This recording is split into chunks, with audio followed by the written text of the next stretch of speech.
Extreme compliment and an honour to be here with you today. Thank you to the organisers, to the volunteers, to you, the audience, for being with me today, and I hope we can think alongside each other and with each other today.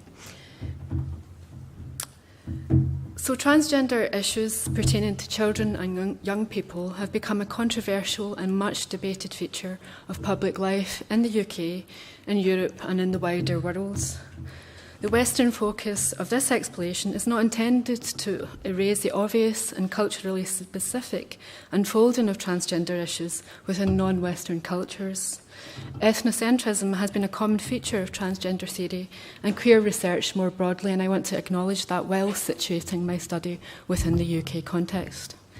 But we could say that transgender inclusion is increasingly acting as a key touchstone point of international unmaking, policy unmaking, whereby hypervisibility, media celebrity, popular culture is shadowed by contradictory policy development, including, for example, US trans military and care debates, European equalities legislation, and that being vulnerable in a moment of post-Brexit retractions and reconstructions around equalities. So evidence of cultural transformation around transgender politics and identities often form a narrative of progressive change. But what is also often woven through this narrative is an accompanying narrative of partial stasis or lack of change. Recently in the UK context, we've seen new debates around what have become known as TERFs or trans-exclusionary radical feminists, alongside public calls, including calls from the Church of England, for schools to examine how transgender-friendly they are. And I'm conscious that my talk comes a week after Transgender Day of Remembrance on the 20th of November. There's something about remembering lives that have passed while acknowledging that we still have future work to do in this, so we don't just put this in the past. Transgender awareness within education is still at a very preliminary stage, with Stonewall UK showing that 90% of primary and secondary school staff have had no training to support LGBT students. So this talk sets out the ways in which schools and head teachers in particular have come to bear significant risks in decision-making about how, whether and when to reflect sexuality and transgender issues in children's learning amidst this debate. I want to examine the press reporting that arose in relation to a recent incident in the UK in which a primary school head teacher, Emma Maltby, was widely criticised for instigating a transgender initiative. In setting out the features of this, I argue that despite tacit indications that the UK government support transgender education as a learning area, there's ongoing risks to head teachers who implement such initiatives. The nature of this risk is located within the usage of equalities terminology in government discussions and official guidance on this matter that effectively act to gloss over the enduringly controversial nature of gender and sexuality issues. So the vague and non-specific nature of this equalities terminology allows for both heteronormative and transgressive interpretation, thereby locating the risk of public criticism within head teachers who must ultimately design non-statutory curriculum content.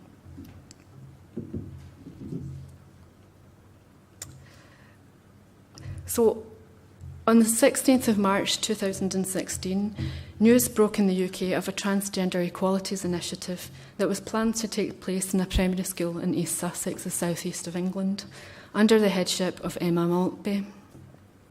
The initiative gave rise to an outrage from a selection of the media within national press outfits such as The Sun, Daily Mail, The Mirror, The Daily Star and The Telegraph, all featuring headline stories. An indicative headline from this period includes these fuming parents. The sensation at the heart of the reporting is evident. Parents are fuming, a head teacher is being blasted, and kids are under threats. That threat radiates from a transgender day, and a dangerous invitation to explore the forbidden territory, as it's seen, of queered gender and sexuality. Only 2 months prior to this press reporting, the House of Commons Women and Equalities Committee had submitted a report to the UK government that stated several recommendations for progressing transgender equality. The report argued to quote, "Trans issues and gender issues generally should be taught as part of personal, social and health education." I'm going to use the abbreviation often throughout this talk. It's PSHE. In its response to that report, UK government supported the recommendations, stating that, in fact, to their minds, the opportunity to include transgender education in both primary and secondary schools was, in fact, already in place, with curriculum topics including the word gender identity. By using reporting on Emma Maltby's Transgender Education Initiative and the UK policy contents in which it occurred, I want to explore how it was that this individual head teacher came to be publicly criticised for implementing what was apparently a government-sanctioned feature for national curriculum. So as transgender issues gain traction within national equalities agendas, the question for educationalists is whether, when and how transgender issues should be reflected within school settings as an aspect of children's learning. The recommendation that was issued by the committee to explicitly include transgender issues within curriculum follows the first example of such a move made in Europe by the Maltese government under their Respect for All framework in 2015. But there is an important linguistic difference between the Maltese government's commitment to teaching about transgender and intersex identities in the classroom and the UK government's commitment to teaching about gender identity within PSHE. The terminology of gender identity is in common usage in the UK as diversity rhetoric to refer to transgender identities, but retains the function of referring to any gender identity. As such, the UK's lack of specificity leaves open to interpretation just which identity and gender identities should be taught about and at which stages of learning. So given this difference between Maltese and UK context, the UK remains without such an explicit transgender education policy. Given that education is a devolved parliamentary matter in the UK, the policy context discussed here has specific applicability to English schools. However, the context of Wales, Northern Ireland and Scotland mirror this lack of explicit policy. And global examples continue to demonstrate, as we know, the great volatility of these debates. And I just want to say thanks to the Gender, Sexuality and Cultural Studies Special Interest Group for helping me understand a little bit more about the Australian context this weekend at their workshop. In North America, the infamous bathroom bill may make it difficult for trans students to go to the toilet. Thus, the more controversial question of transgender education may not be high up the agenda anytime soon in the US. So while acknowledging a wider, diverse international context, this talk examines the features and precarious nature of one contextually specific instance of press reporting. Whilst national contexts differ in respect of both public and political sentiment, it's clear that any committed effort towards offering transgender education needs to effectively counter negative public discourses that operate against it. Such a counter must take the form of explicit and specific intent within policy. In the absence of such intent, individual schools and the people who run them can be heavily exposed to press and public criticism when attempting to implementing the otherwise tacit policy intentions. So just to say a bit about my orientation and approach, I work with Transgender Alliance Scotland, and I sit on the Trans Safety on Campus committee at my university, and I'm used to doing empirical research and qualitative interviews, so I adopt a slightly different approach in examining and news coverage. So ordinary meaning-making sits at the heart of public discursive exchanges, as Plummer has influentially observed. Everywhere we go, we're charged with telling stories and making meaning, giving sense to ourselves and the world around us. The work of Lawler and Ricoeur further demonstrate how multiple and complex threads of narrative run through these stories, including within their silence, presumptions, and proximities. These narratives come to operate as rich resources through which we, as research agents, can weave our own stories, interpretations, and commentaries. In a constructed commentary, such as the one I offer here, there is an important background assumption that men is not the only possible production in place. It's not the only possible meaning. There's always, in any case, the idea that meaning is not inherent to action, but the product of interpretive strategy. So I invite you to make your own interpretations here. And just to say, I meant to say at the beginning, I'm very happy for you to take pictures of the slides and to be tweeting throughout this talk. So, on the week of 16th of March 2016, there were a total of 5 media articles published in national press about the initiative. And there was a huge array of opinion pieces that appeared online, as you can imagine. But I limited my analysis to the national press reporting that occurred, firstly to delimit a manageable data set, but also to keep the focus on the treatment of the story as a matter of generic public interest, warranting a large-scale print media platform. So 4 of the articles were published by large tabloid media groups. We have them here. You can see The Sun and so on, the Daily Star, The Mirror, all published on the same day. The 5th article was published by a broadsheet media group, The Telegraph, the following day. These publications collectively have an average daily circulation of over 5 million copies, with The Sun and the Daily Mail occupying the 2 top grossing positions of newspaper sales in the UK.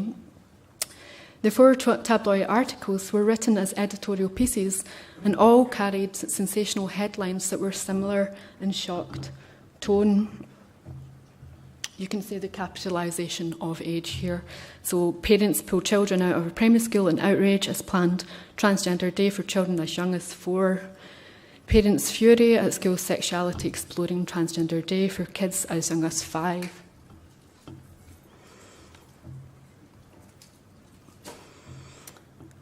And parents threaten to remove children from primary school after it organises Transgender Day to explore their sexuality.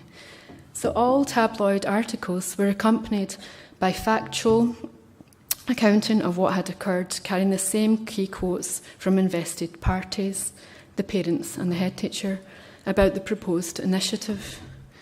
The sensationalist editorial pieces contrasted in tone and content with the piece that was published in the Telegraph the following day. So the last thing we need is Transgender Days for primary pupils, was the headline. This article was presented as a liberal commentary within the paper's education section, and utilised a mocking tone as a way of undermining both the transgender initiative and the tabloid reporting that had occurred the day before.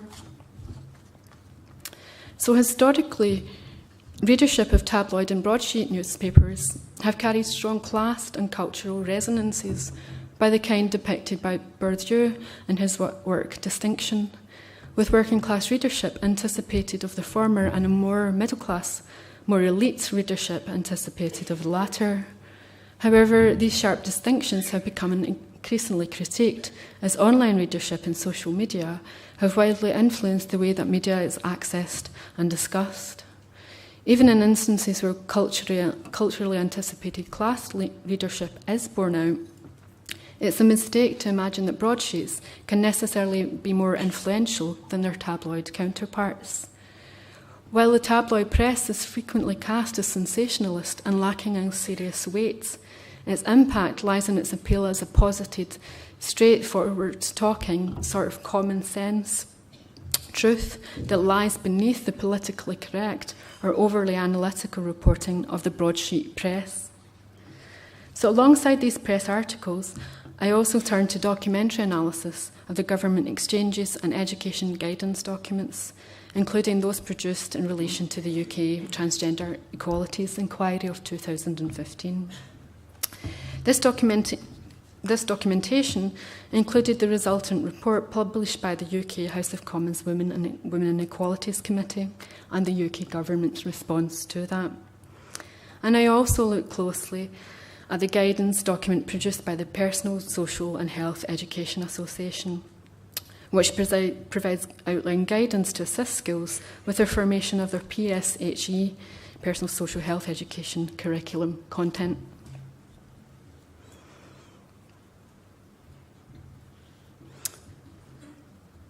So the aim of informing children about transgender identities has been reflected variously in the development of children's literature featuring transgender characters. So we have seen I Am Jazz, 2014, My Princess Boy, 2011, and Jacob's New Dress in 2014. And in other school-based initiatives in which children are invited to discuss ideas of gender difference. One such initiative was the No Outsiders project, and Atkinson and colleagues explored the ongoing tensions experienced by teachers and reflected that the growing acknowledgement of gender diversity in the classroom supported by these resources should not mask the ongoing swell of resistance to children's exposure to the topic. As they put it, where children are concerned, transgender and queer identities more broadly resolutely remain forbidden territory. As the No Outsiders authors argue, the nature of transgender education controversy lies in its social casting as an intrusion into the natural and protected space of childhood. In this sense, it has come to hold a similarly precarious position to that of sex education in schools, where in both instances the state seeks to clarify, to carefully sanction the provision of information frequently cast as adult in nature.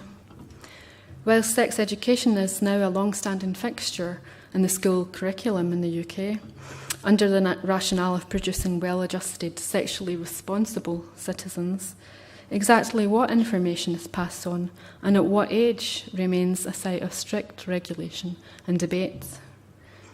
While sex education and transgender education share a casting of being adult in nature, the terms of these casting are at once quite specific to each topic and complexly related. In the case of sex education, there is a pervasive discourse at work around the asexuality of young children and the need to protect this assumed pre-sexual state of being. As a wide range of theorists have argued, however, this conceptualisation of sexuality rests not so much on maintaining a child's lack of sexual expression per se, but rather maintaining their absence of queer sexual expression. For example, Robinson points towards the ubiquitous presence of playground mock weddings, kiss chase, and mummies and daddies play as familiar and acceptable displays of children's heterosexual sexual awareness. By contrast, queer instances of sexuality emerge as strictly off limits and inappropriate. The terms of debates around transgender education are complexly related to this. Whilst transgender is not necessarily a queer sexual orientation, or indeed any sexual orientation, it has long been culturally associated with queer sexual perversions, particularly for male to female trans people. Indeed, these cultural associations with illicit sexual desire have left a legacy of struggle for trans people today who seek for their genders to be understood as clearly as distinct from such illicit sexual mores. One resultant aspect of this sexual association is the way that trans issues are perceived as a taboo topic when it comes to children. As the headline of The Sun made clear when news broke out of Emma Maltby's transgender education. We've seen that headline before. It was not the children's exploration of gender that they saw as problematically taking place, but rather their exploration of sexuality. However, the grounds of debate for transgender education extend further than matters of queer sexual overtone. There is a far broader challenge that transgender poses to conceptions of the sexed body and its associated gender designations as matters that are fundamentally natural. As many feminist writers have demonstrated, gender categories provide the very framework upon which human beings are made culturally meaningful and upon which social hierarchies, norms and practices become shaped and lived out. Despite the successes of feminist movements to challenge such social orderings, it remains the case that the fixity and naturalisation of cisgender categories remain stubbornly in place. What's significant is how the conception of transgender as that which deviates from or disrupts nature meets with another powerful conception of children as a symbol of the ultimate natural state of humanity. Arguments about transgender education thus become framed by conceptualizations of childhood innocence and accordingly the protection of the natural state of cisgenderness. So I'll now turn to an examination of the ways in which this discourse operated through press reporting of Emma Maltby's education initiative to establish both explicit and implicit charges of personal wrongdoing. The idea of childhood innocence being in need of preservation is a feature of contemporary understandings of childhoods. The crystallisation has led to what Mayer has described as a moral rhetoric of childhood. Within this rhetoric, the need to protect children has become unequivocal and resistant to challenge. It's a taken for granted common sense discourse that can legitimise anything to do with children without actually having to explain it. The operation of this discourse of childhood innocence is unmistakably evident. One key quote from a parent is issued in all the tabloid articles published on that day. So I don't want my daughter being exposed to all this nonsense. Kids need to be left alone when it comes to those kinds of things. They just want to run around in the playground, not to be told they need to think differently about gender issues. So within this quote, the operation of the moral rhetoric of childhood through a construction of innocence is clearly apparent. Thinking differently about gender equates to a form of exposure and a corruption of sorts. What is noticeably absent, however, is any rationale about what is undesirable about this different way of thinking. The parent's statement that kids need to be left alone is understood simply by an evocation of a more appropriate preoccupation, in this case running around in the playground. What the statement rests on is a shared, taken for granted, common sense understanding of childhood innocence, evoked effortlessly and without need of qualification. Not only is exposure undesirable, it is also faintly ridiculous. The issues are nonsense.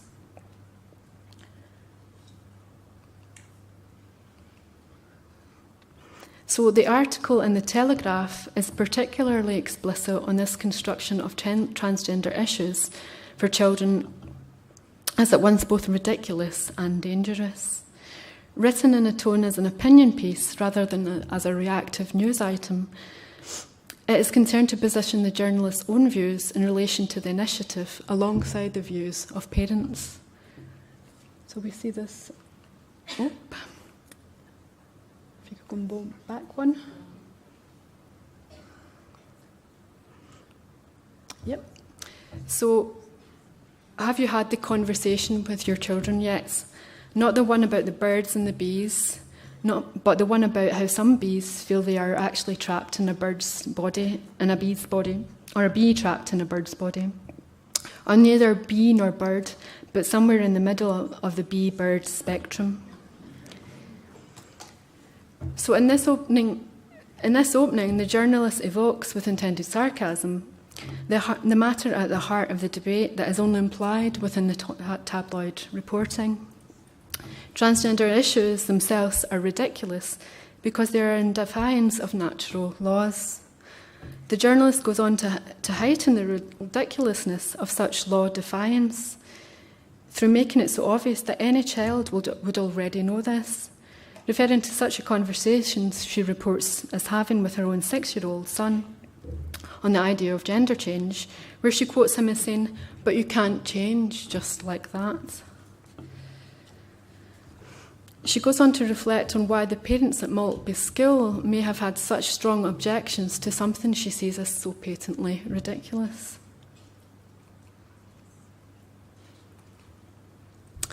Perhaps they were afraid that the idea of transgenderism might be catching, that once their children's minds had been jemmied open, all sorts of dangerous proclivities might get in. 1 minute your wholesome little boy is into football and thumping his brother. The next she's a pangender heterosexual fighting to bring down the global patriarchy. So the mocking tone of this description positions the idea that children can be made trans as equally ridiculous to the idea that birds can become bees. In doing so, she suggests that parents are misguided in these imagined concerns. However, in place of danger, she posits another that she feels is more likely, the wrongful categorisation of children as transgender. She describes, I want my children to have the run of the dressing up box from Cinderella to Spider-Man. As far as possible in a world of stereotypes, I want them to steer clear of pigeonholes. And right now, gender politics seems to be nothing but floor-to-ceiling pigeonholes. You can be agender, bigender, cisgender, gemigender, grey gender, intergender, genderless, genderqueer, or third gender, but by God you will accept a label.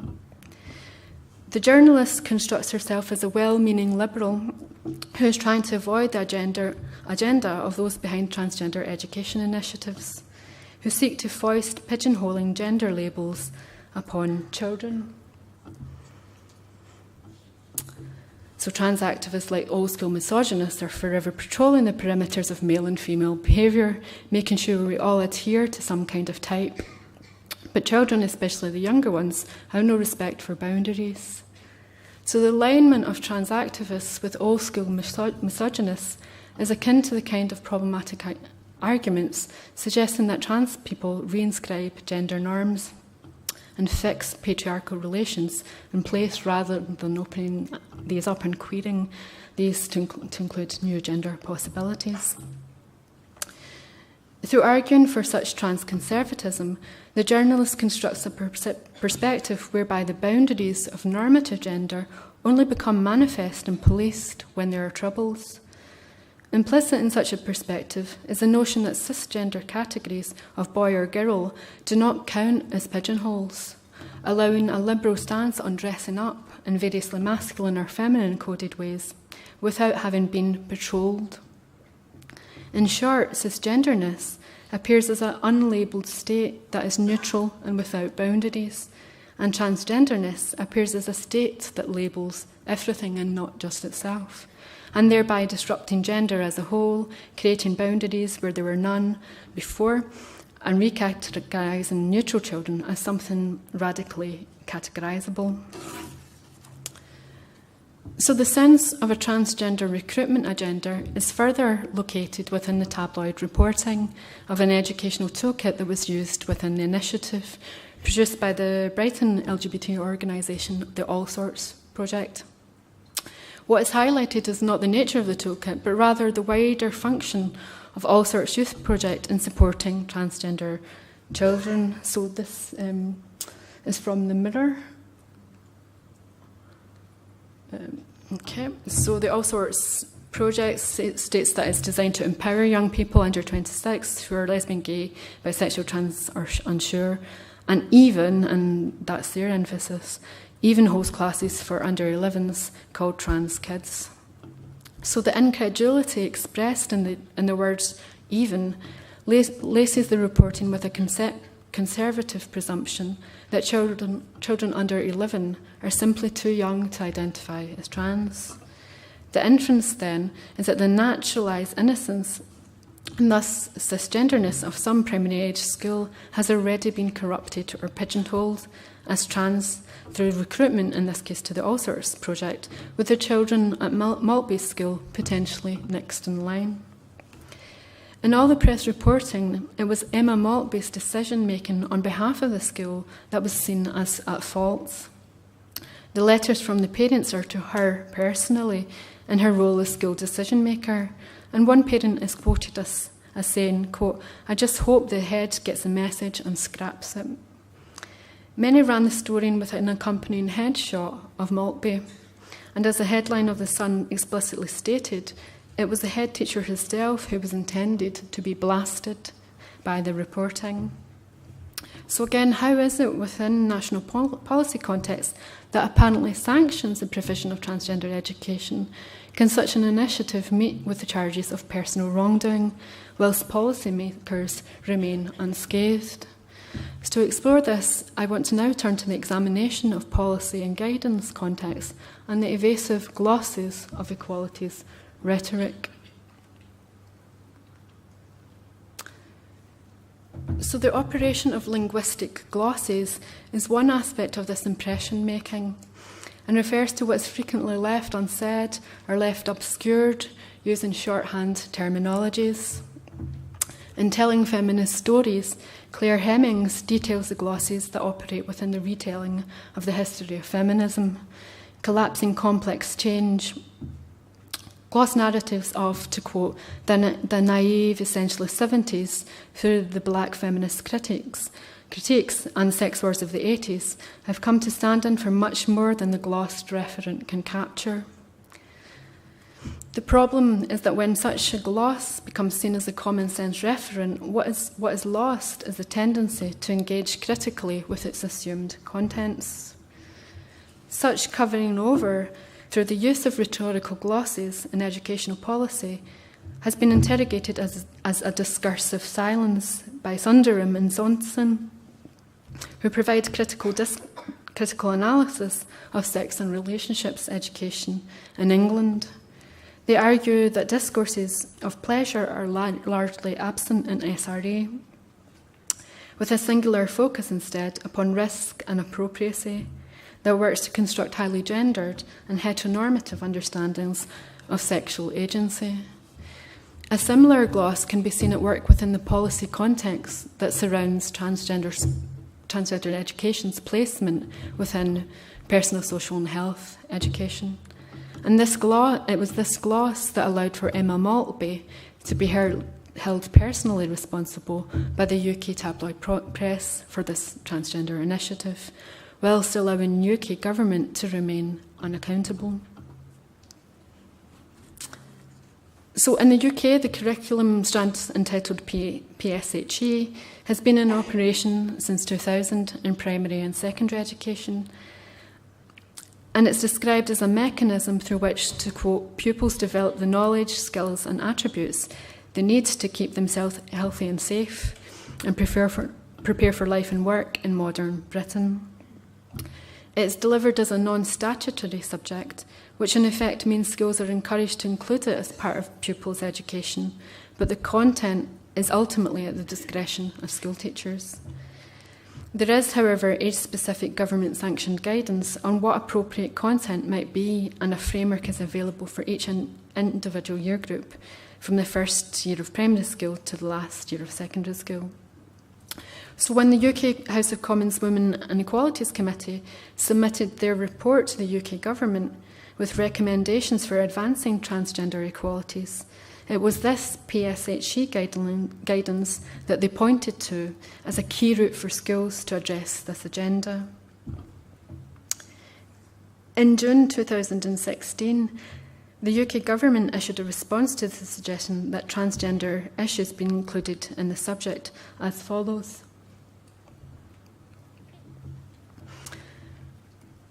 So I want to really underline two aspects of this.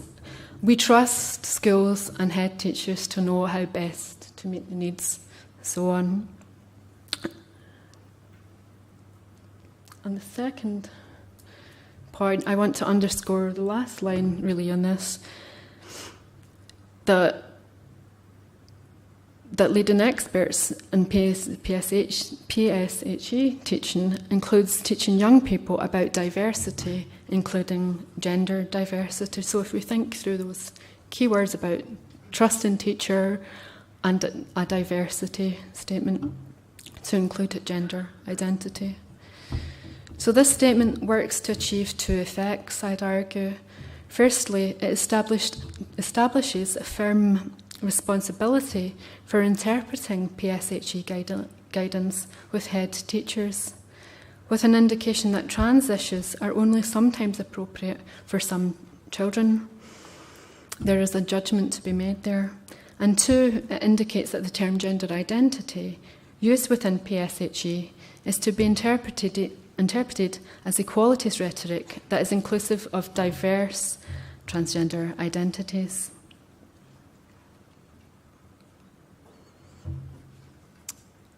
So it's made clear that transgender education is an issue which demands a clear allocation of responsibility, and that this responsibility lies with head teachers held in trust by the government. That this is a matter of trust, implying that there is an element of skillful judgment that needs to be used here, and that one presumably must draw on an inferred stock of cultural common sense, knowledge, and their educational training that they are expected to have equipped them with that sense of judgment. Through application of their skillful judgment, head teachers are expected to be able to differentiate between those children who are safely old enough and free of other sensitivities to broach transgender issues with, and those who are not. It's through such a position of readiness differentiation that this statement achieves the effects of subtly concurring with the sentiment evident in press reporting of Maltby's transgender education initiatives. The message is that transgender issues are topics generally unsuitable for children under a certain age. Mayer's point about the self-justifying rhetoric of childhood once again becomes evident, where there is seen to be no need to explain why this is, and what the undesired effects might be on children subject to such early exposure. In the second part of the opening statement, there is a further indication that the judgment of child readiness is a highly contextual matter. Head teachers must judge what specific issues they need to cover in line with the needs of their pupils. What is achieved is a tacit understanding that sometimes circumstances dictate that the unstated ideal time for exposure to transgender issues must be deviated from. It's clear that part of the media inferred wrongdoing of Maltby was not only that she had failed to apply her common sense knowledge that these children were too young to expose to transgender issues, but also that there were no cited special circumstances that necessitated such early exposure. In the absence of special circumstances, the undercurrent of Maltby's judgment failure, or worse, pernicious intent, is left as the inferred conclusion. In the second half of the government's statement, there is a clear positioning that to their minds, transgender education is already included within PSHE.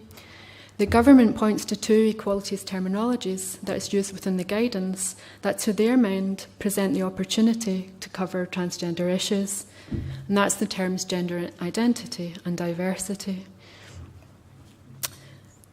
Ahmed's examination of the language of diversity in relation to race is useful in considering what words achieve and what they avoid. Diversity is a word that, quote, does things. It's a word that is used as rhetoric to become evidence of its own existence.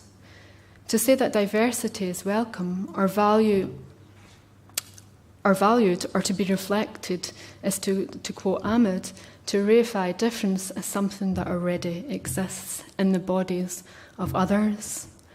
Here, the very evocation of gender identity that might be diverse is adequate to demonstrate that equalities have been embraced. Ahmed also notes that what the word diversity does not do. It does not stick its unwanted specificity and blatantness to the diversity document that it is used in. In the PSHE guidance and in the government's own statements, where gender identity is mentioned, the stickier queer terminology of transgender is absent. Through avoiding the stickier terminology of transness, the terms gender identity and diversity used together creates a gloss that have multiple interpretations. Cisgender people arguably have as much of a gender identity as those who are transgender. It is only by the common repetition of equalities rhetoric that we come to hear gender identity as that which pertains to those who are gender diverse. So, in press reports of Emma Maltby's Transgender Education Initiative, the background assumption of wrongdoing was unmistakable. Inferences were constructed to guide a common sense reading that transgender education is simply inappropriate. Such obvious inappropriacy in turn constructed a backdrop charge that at best there was a misplaced and ill-judged personal equalities agenda at work, or at worst, the transgender recruitment labelling drive was in action, engendering the welfare of innocent cisgender children. The point of a free press is, of course, to be able to make comments about such matters. In opposition to the idea of teaching about transgender, or indeed to explode that to LGBT issues generally, the controversy around that is not surprising or new. What is, however, of note, I think, is that the only counter to the charges of misjudgment or potentially harmful action that were made by the press during and after the press storm came from Emma Maltby herself, who was quoted as saying the following. So, as part of the national curriculum, we spend time talking to children about British values of tolerance, respect, and celebrating difference, and we can talk about that more. I think that's interesting in itself too. St Mary's is an extremely inclusive school which embraces and celebrates difference and encourages children to be themselves. While some parents may have felt uneasy discussing a topic such as gender identity, our priority is to give children a well-rounded education and help them become responsible, independent people able to respect others. So Maltby's defence is heavily embedded within the same equalities discourse that articulates the very curriculum guidance that she followed. In evoking such discourses, she attempts to point towards a much wider framework of acceptability and accountability for trans education. The logic of her statement goes that if tolerance and respect are British values, transgender issues are part of what must be tolerated and respected. If such matters to be reflected within national curriculum taught in schools, a reasonable interpretation of the national curriculum is that which includes transgender education. Within her statement, Maltby uses the same glossing shorthand of gender identity to refer to transgender identity as used within PSHE guidelines. However, since at the time of her statement, her initiative had already been named and recognised by the tabloid press as pertaining to transgender identity, the term functionality to gloss over this transgressive content is lost. As such, the term affords her none of the covering shelter as a diversity gloss that it afforded to government in its own usage of the term gender identity. So the question of Maltby's interpretation of the national curriculum has been left hanging, with the government statement 3 months later making no reference to her case and stating only that they, quote, trust head teachers to make interpretations. Such trust ensures not only that head teachers can choose not to teach transgender education, but also, of course, that the next time a head teacher does choose, it will not be the UK government that is to blame. So McNay observes that meaning is, to quote, never inherent to action, but the product of interpretive strategies. This is, of course, as true for the social agents we write about as it is for our own commentaries. It's abundantly clear as we think through the situated readings laid out. Emma Maltby's reading of the national curriculum, the press's reading of her initiative, the UK government's reading of equality rhetoric, and my reading of all of that whilst none can be said to have an inherent truth, it cannot be said either that they are all equal.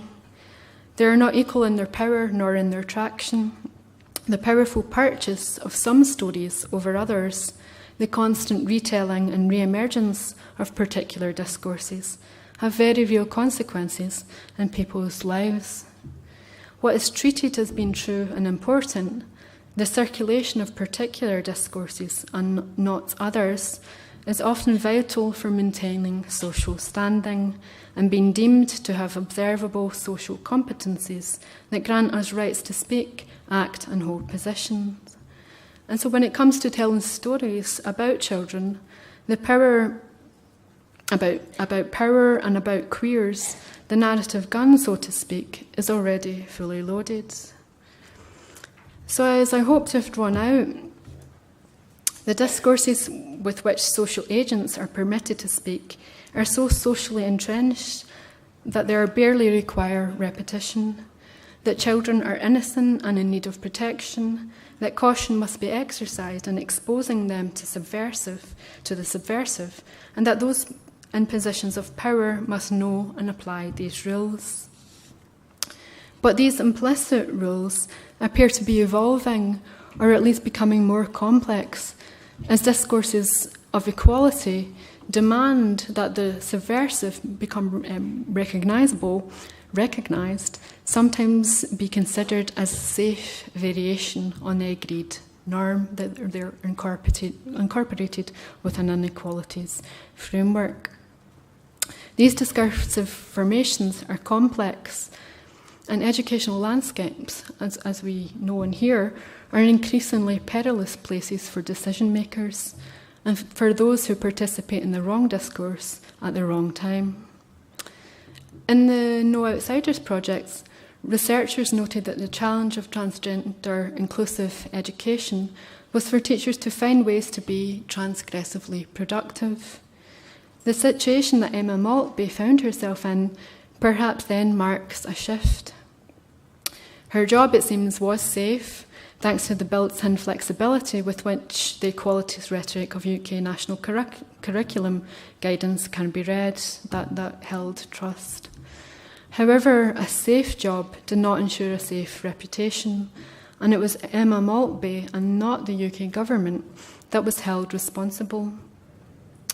As the UK policy and indeed international policy content involves, if there's to be a real commitment to reflecting transgender equalities and LGBT equalities more generally within children's learning, it cannot be left to head teachers or individual teachers alone to bear the force of such counter-discourses.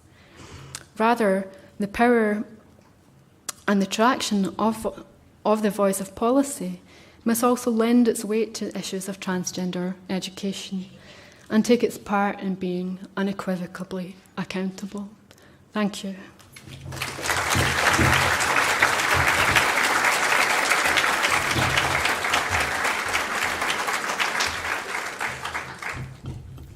Just to stay for a minute.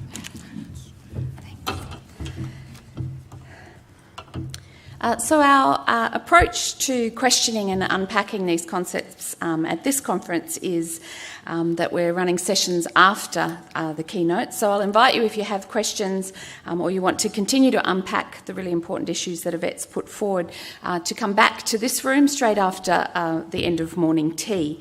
But for now, I'd really very much like to thank Yvette for her insightful and thoughtful tracking of the recent history of how media and policy has engaged with important issues of teaching about and with gender and sexualities. And I want to thank you for encouraging us to deal with issues of dangerous education, and to really thank you for making us think about how public discourses are really framing how we can engage and work with within our own context. And I think that's just very, very important. So I'll ask you to thank Yvette again.